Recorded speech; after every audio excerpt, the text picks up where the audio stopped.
Welcome back to The Explainer, everyone. Today, we are unpacking what is literally one of the most intense, chaotic, and visually spectacular cinematic conflicts out there, the Siege of Sheongyang Pass. We're going to break down the complex battlefield dialogue, the high-stakes macro strategies, and most importantly, the devastating emotional and human stakes right at the center of this massive conflict. Because, this isn't just about swords and shields. No way. It's a really deep dive into what happens when grand ideologies just completely clash with raw human survival. To really wrap our heads around the sheer gravity of this siege, we have to start with a number: 70,000. Right as this siege kicks off, we're told that 70,000 troops are on the move all at once. That is a staggering scale, right? It instantly hooks you into the magnitude of the threat. We're not talking about some minor skirmish here. It's a tidal wave of armor and weaponry mobilizing across the battlefield, pretty much setting the stage for an absolute bloodbath. Okay, let's dive into this, because the guy directing this massive tidal wave of soldiers is Bao Yi. He steps up, takes the general's seals, and effectively seizes sole command of the siege. And he operates on this incredibly ruthless, singular philosophy. Military strategy focuses on being unexpected. He absolutely does not care about the established rules of engagement or what the opposing generals might expect. He's totally willing to risk mutual destruction just to get a tactical advantage, and his opening move? Well, it proves exactly how far he's willing to go. Section 1. Siege of Sheongyang Pass. Fire, wind, and formation.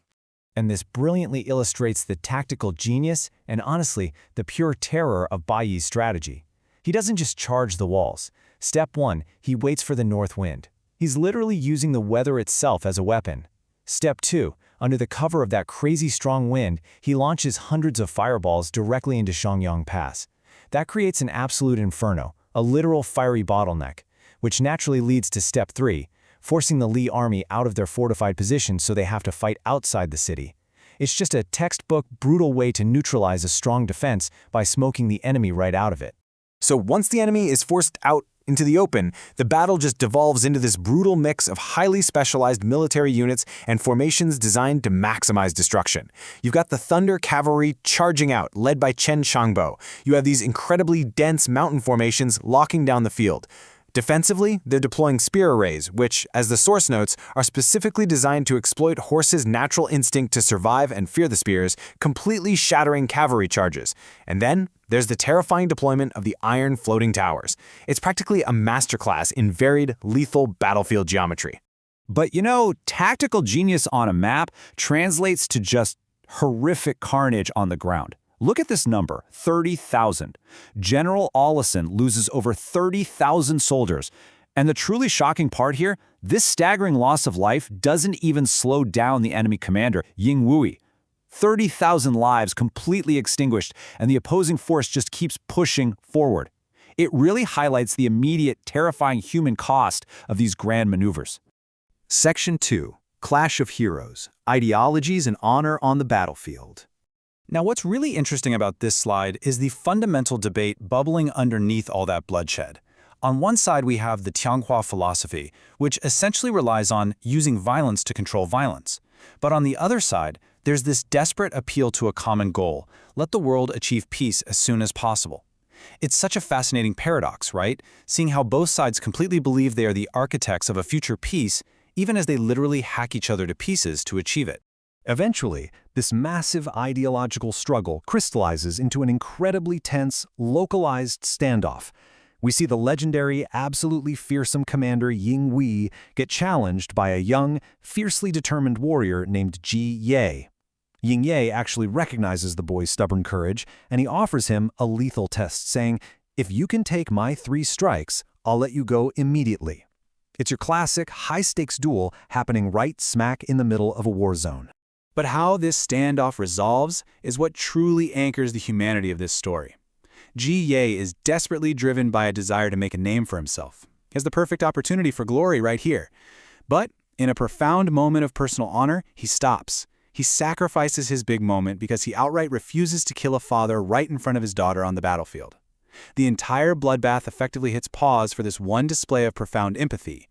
And Ying Wei, respecting that honor, actually lets Ji Ye keep his life, telling him to come back when he's a famous general. So the crucial point is that amid all this tactical maneuvering and personal honor, Destiny and lineage are acting as these heavy, inescapable forces. The dialogue mentions the Bronze bloodline, describing it as the strongest bloodline passed down from the Bronze family. This is absolutely crucial for characters like Azul, where their very genetics dictate their explosive power on the battlefield. And of course, it brings massive expectations placed heavily on their shoulders, whether they actually want them or not. Section 3. Cost of the Long Night, the Human Toll of War. Let's move to and see how this builds into the broader human tragedy. The dialogue completely strips away any lingering sense of the glory of war. Just listen to this. In this troubled world, people are just like ants. Where can we find a safe place to hide? It is a crushing, incredibly raw realization, spoken by a civilian caught in the crossfire. For the everyday person, the grand strategies of Bai Yi or the battlefield honor of Ying Wu, they mean absolutely nothing. To them, the war is basically just a giant boot coming down from the sky. And the source material gives us this heartbreaking, intimate vignette to really ground that feeling. We hear the story of an aging father who forces his own son into exile just to keep him alive. The father point-blank refuses to leave his home, saying his wife, the boy's mother, died right there during the long night, and he fully intends to stay and die with her. He exiles his son just to protect him from the ghost soldiers and the chaos. It's a quiet, devastating sacrifice happening entirely in the shadows of the main battle. Section 4. Return to the North, a heavy burden of leadership. Because, as the battlefield quiets down, the geopolitical landscape has completely ruptured. Just look at this number, 100,000. We find out that 100,000 soldiers of Sha Tang are breaking through the north. The threat is monumental. The power dynamic has totally shifted, and the homeland is in very grave danger of becoming a permanent vassal state. So, what exactly is Azul's path forward? He cleanly maps out his final actions in this arc. First, he barely survives the grueling battle. Second, recognizing the massive responsibility he holds, he passes the Grandmaster ring of the Sky Pact to a trusted successor, which ensures the East is protected. And third, despite everyone pleading for him to stay safe, he makes the incredibly heavy choice to journey back to the Northland, back to Qingyang, to face his destiny. But he is walking right back into a fractured, highly volatile homeland. The warnings he gets are stark. His older brother, Bao Mogan, is now the new general of Qingyang, a super controversial appointment that has left a lot of people unconvinced and thrown the region into chaos. On top of that, taking full advantage of this internal division, the formidable White Wolf Regiment is actively approaching the northern capital. It's literally a powder keg of internal rivalry mixed with massive external military threats. Yet, amidst all this death, the exile, and looming political disaster, there's a rallying cry that echoes among the retreating survivors. The iron armor is still there. It's such a powerful, defiant statement of resilience. It essentially means that despite the staggering losses of 30,000 troops over here and 100,000 breaking through over there, the core spirit and the defense of their people haven't entirely broken. They survived to fight another day. Which leaves us with this final, incredibly lingering thought. As Azul turns his back on safety and heads straight into the teeth of the approaching White Wolf Regiment and his deeply fractured family, we have to ask, will his return finally bring peace to the Northland? Or is he just carrying the spark that's going to ignite even more tragedy? The siege of Shenyang Pass might be over, but the true war for survival has really only just begun. Thank you so much for joining me for this explainer, and I'll leave you to ponder that question until next time.